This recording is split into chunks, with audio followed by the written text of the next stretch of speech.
Hello les femmes sublimes. Alors, aujourd'hui, je vous propose une vidéo bonus, une parenthèse essentielle pour comprendre pourquoi certaines relations s'effondrent alors que d'autres deviennent des refuges d'amour et de sécurité et d'élan. Oui, toutes les relations ne se vivent pas de la même façon parce que les deux êtres en relation sont fondamentales pour la qualité de cette relation. Donc, pour cette vidéo, je vais m'appuyer sur les travaux incontournables du psychologue américain John Gottman. C'est un expert mondialement reconnu dans les relations de couple. D'ailleurs, c'est un des seuls qui a fait des écrits et des recherches sur la relation de couple, mais qui soit vraiment basé sur une expérimentation en live. Donc, avec son épouse Judy Gottman, ils ont passé plus de 40 ans à observer les couples dans ce qu'ils ont appelé le Love Lab. Et oui, un laboratoire d'analyse relationnelle. Personne d'autre ne l'a fait. Ils ont pu prédire avec une précision de plus de 90% si un couple allait rester ensemble ou se séparer. Simplement en les observant 5 minutes échanger sur un désaccord. Et oui, comment est-ce que vous communiquez quand vous n'êtes pas en accord avec l'autre? Qu'est-ce qu'ils ont découvert? Mais que ce n'est pas l'absence de conflit qui tue la relation. Ce sont les réactions négatives face au conflit qui fragilisent, érodent, puis détruisent le lien. Et oui, ce n'est pas le conflit le responsable, c'est la façon dont on gère le conflit. Ils ont vu que ce qui tue un couple, ce n'est pas de se disputer, mais de se blesser sans réparer. Quand on reste sur de vieux ressentiments, quand on laisse l'ironie, la froideur ou la critique s'installer, on perd la sécurité du lien. Donc dans cette vidéo, je vais aborder deux choses. D'abord, ces fameuses critiques et ces fameuses toxines dont on parle pour la relation. Et puis en deuxième partie, je vous ferai une petite présentation de l'impact relationnel, avec 3 étapes dans cet impact pour bien sentir ce que nos comportements et nos agissements ont comme impact. Donc, quand quelqu'un critique régulièrement son ou sa partenaire pour des petits oublis du quotidien, cela crée une dynamique d'infériorisation. Celui qui critique se sent supérieur et celui qui reçoit la remarque se sent diminué. Vous voyez bien, hein, les vases communicants. Cela casse la confiance, cela casse vraiment la confiance, hein, je vous jure. Hein. Ou encore, dans certains couples, dès qu'un sujet délicat arrive, l'un se tait, l'autre regarde ailleurs. Ce silence répété peut être interprété comme du rejet ou de l'indifférence. C'est vécu comme une blessure d'abandon. Les couples heureux, eux, ont aussi des désaccords.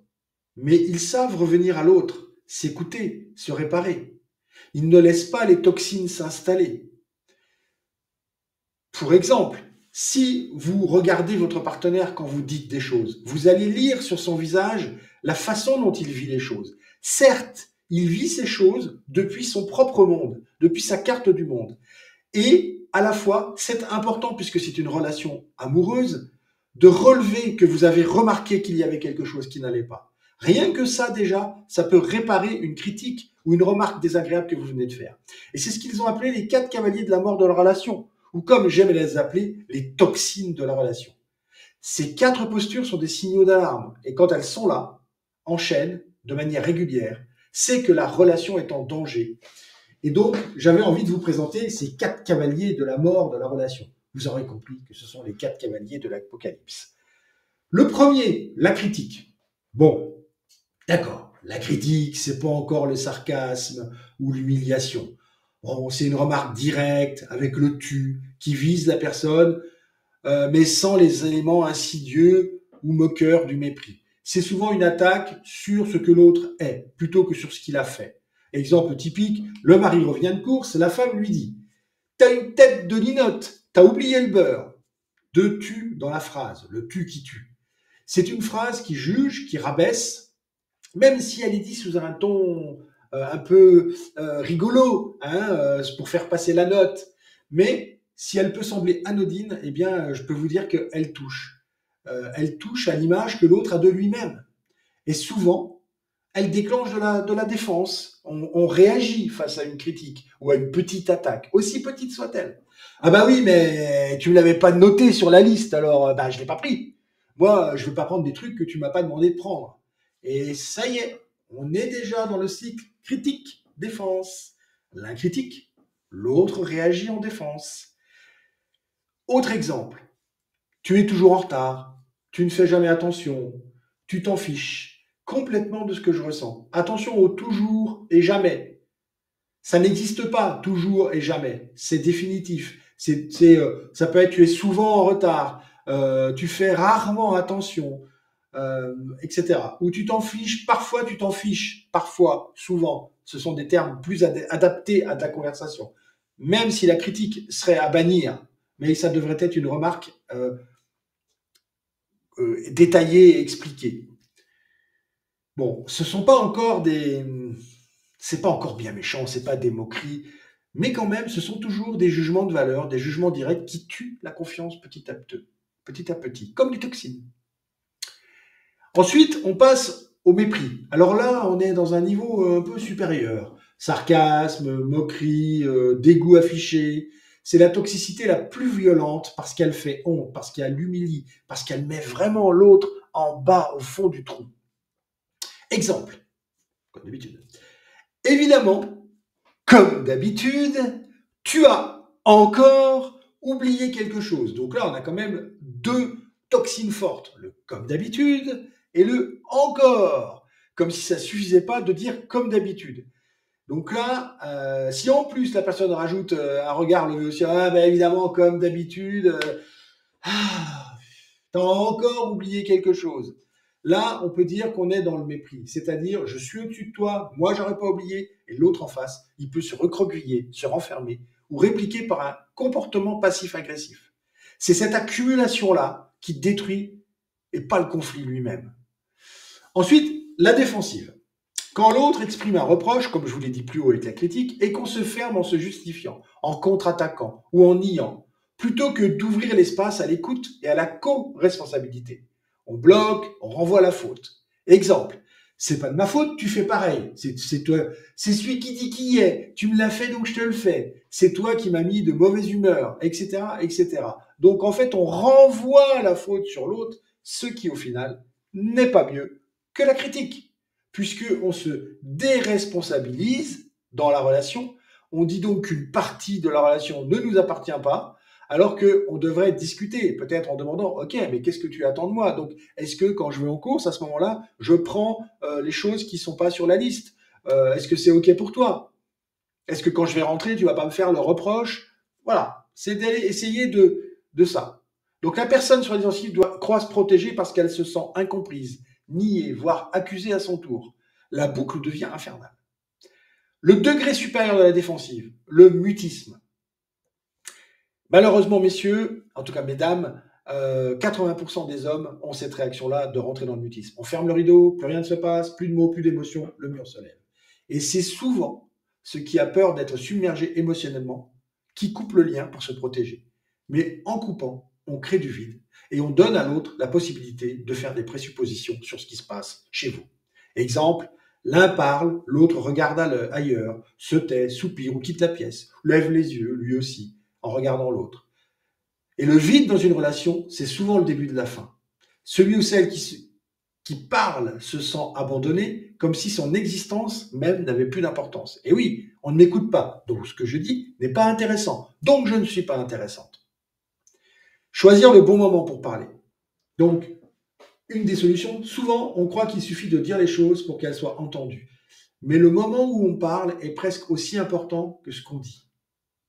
Avant d'aborder un sujet délicat, on demande à l'autre, est-ce que c'est un bon moment pour toi pour parler? Est-ce que tu es dispo pour que je te partage quelque chose d'important? Ce qui est important là, c'est que l'autre réponde oui.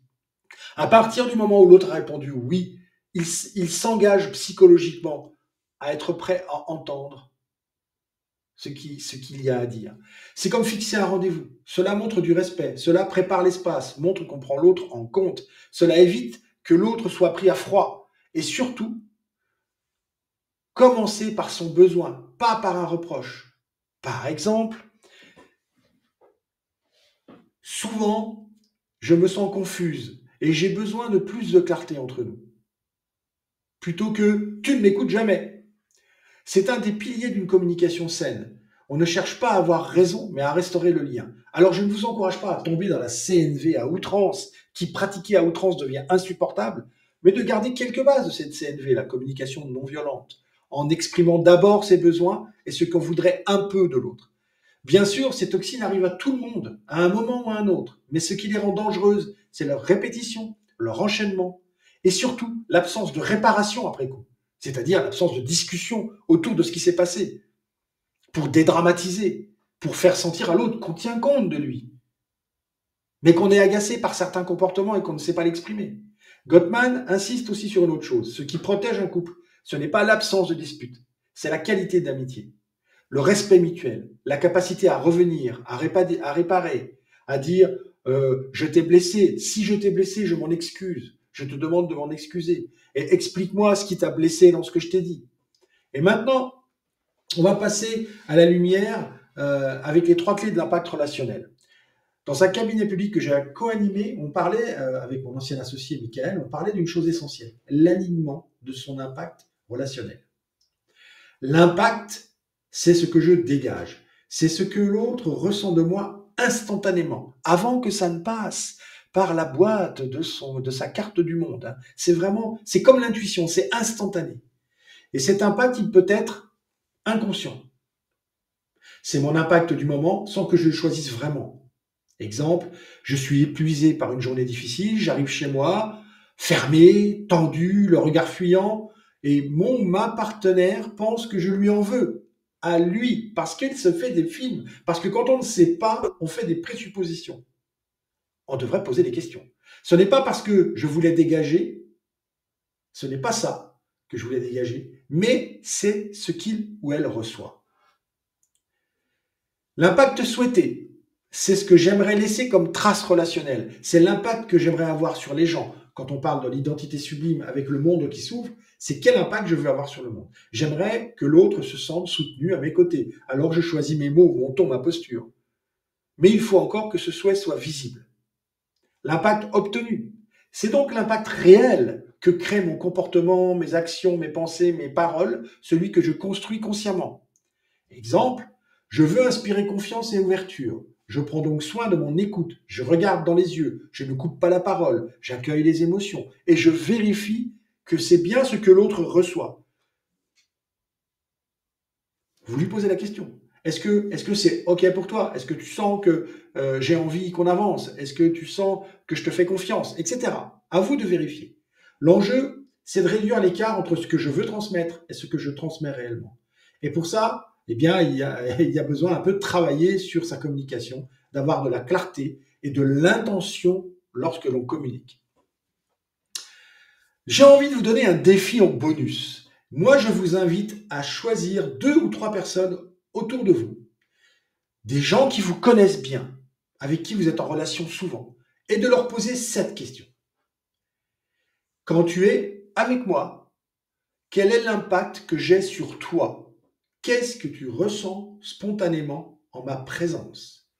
Qu'est-ce que ça crée en toi, le fait seulement que je sois là, même quand je dis rien? Respecter ces choses, c'est important. Vous écoutez sans interrompre ce que l'autre va vous dire. Vous ne commentez pas ce que l'autre va vous dire. Vous ne justifiez rien de ce que l'autre va vous dire. Vous remerciez une fois qu'il a fini et c'est tout. Si vous avez envie de reparler de ce qu'il vous a dit, vous laissez passer 48 heures. Et si vous voulez, vous pouvez revenir vers la personne et lui demander est-ce que tu as envie de savoir ce que ça m'a fait, tout ce que tu m'as dit? S'il répond oui, alors vous pouvez lui partager que vous êtes senti comme ci, comme ça. Et ce qui est important, c'est surtout de l'exprimer à travers un ressenti.